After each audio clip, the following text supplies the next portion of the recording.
We're going to be talking about 3 glute bridge mistakes. I'm sure you have heard an instructor correcting you on one of these 3 things. So the 3 mistakes that I'm going to go through is not keeping or tucking your tail. So you end up unraveling and causing a bit of a rib flare. The second one is putting too much pressure through your shoulders. And then the third one is not getting what we call our posterior chain activation. So it ends up with the wrists and the shoulders popping up. So what that looks like is poor glute activation. And this is, if you're one of those people that you do a glute bridge and you're like, I'm feeling this in a lot in my back, this is probably what you're doing, because you end up over activating the back extensors and under activating the glutes. So when you're doing your bridge, we often cue, tuck the tail, flatten the back, and peel the spine off. But a lot of the time what happens is people get to a certain point like here, and then they start to open up the pelvis, going into what we call an anterior tilt, and then they're lifting up through here. So you get a lot of like tummy lifting higher, ribs are flaring up, you get like this dip in the hips, and it kind of looks like almost like a closing book. Where we need to be is we need to tuck the tailbone under, so you're squeezing that bum and pulling your pubic bone towards your face.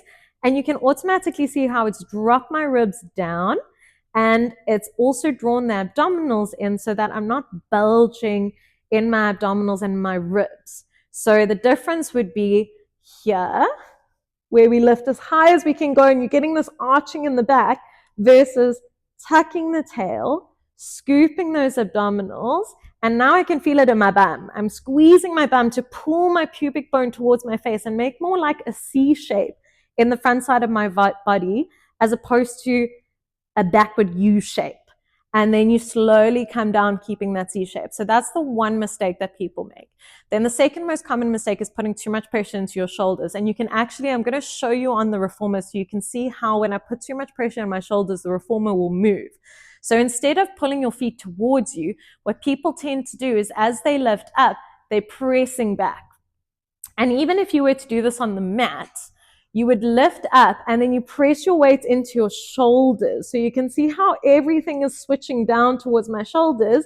Whereas what you need to be doing is anchoring your feet down, pulling your heels towards your bum, and imagine like you're shooting your knees away from you. And that's going to take the pressure off of the shoulders.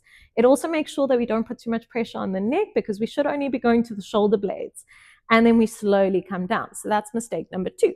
Mistake number 3 is not activating the back body with our arms, because we often think, oh, glute bridge, it's bum, it's legs, has nothing to do with my upper body, my arms.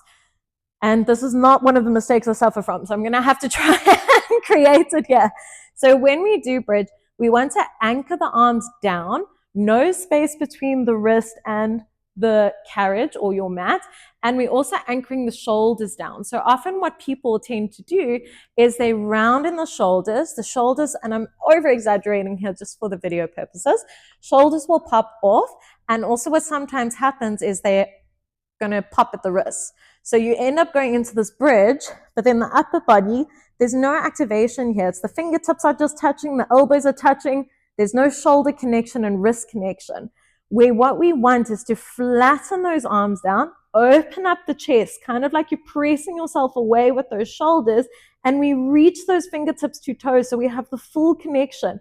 Your body movement of the arms is also a press down to get that lift up, and then you slowly come down. It's the whole back body that we're trying to activate in the glute bridge, not just the bum. And you can check out our full body quiz. The link is in the description.